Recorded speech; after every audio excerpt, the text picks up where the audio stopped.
ଜୀବନ ଏକ ପାଣି ଫଟକା, ଏମିତି ବି ମୃତ୍ୟୁ ଆସିଥାଏ।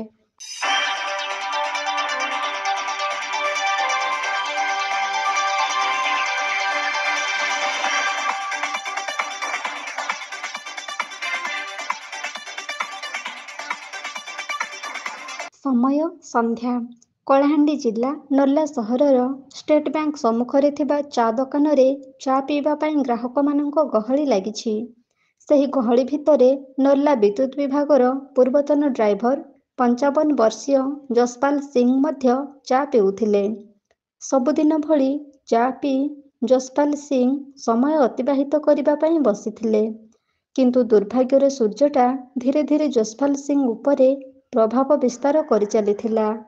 ଭାଗ୍ୟଚକ୍ରର ଅନ୍ତିମ ସମୟଟି ଯଶପାଲ ସିଂ ଉପରେ ନିଷ୍ଠୁର ସାଜିବା ବେଳେ ବସୁଥିବା ସ୍ଥାନରେ ହଠାତ୍ ଟଳି ପଡ଼ିଥିଲେ। ସନ୍ଧ୍ୟାର ନିଷ୍ଠୁର ପରିବେଶ ମଧ୍ୟରେ ହଠାତ୍ ଆବିର୍ଭାବ ହୋଇଯାଇଥିଲା ଅମାବାସ୍ୟାର କାଳରାତ୍ରି। ଚା ଦୋକାନରେ ଉପସ୍ଥିତ ଥିବା ସାମ୍ବାଦିକ ବନ୍ଧୁ ଏବଂ ସ୍ଥାନୀୟ ଲୋକଙ୍କ ସହାୟତାରେ ତାଙ୍କୁ ତୁରନ୍ତ ଆମ୍ବୁଲାନ୍ସ ଯୋଗେ ଘଟଣାସ୍ଥଳରୁ ନର୍ଲା ଗୋଷ୍ଠୀ ସ୍ୱାସ୍ଥ୍ୟକେନ୍ଦ୍ରକୁ ନିଆଯାଇଥିଲା। ଡାକ୍ତର କାଳ ବିଳମ୍ବ ନ କରି ବ୍ୟକ୍ତି ଜଣଙ୍କୁ ଚିକିତ୍ସା କରିବା ପାଇଁ ପରୀକ୍ଷା କରିଥିଲେ।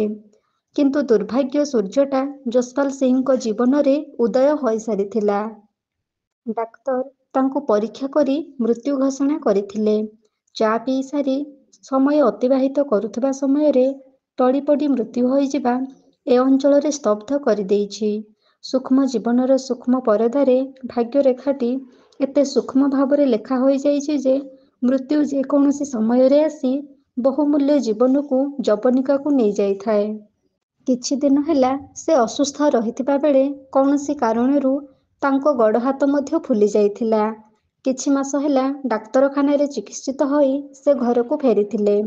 ତାଙ୍କର ମୃତ୍ୟୁ ଖବର ପାଇଲା ପରେ ଏ ଅଞ୍ଚଳରେ ଏକ ଶୋକାକୁଳ ପରିବେଶ ସୃଷ୍ଟି ହୋଇଯାଇଛି।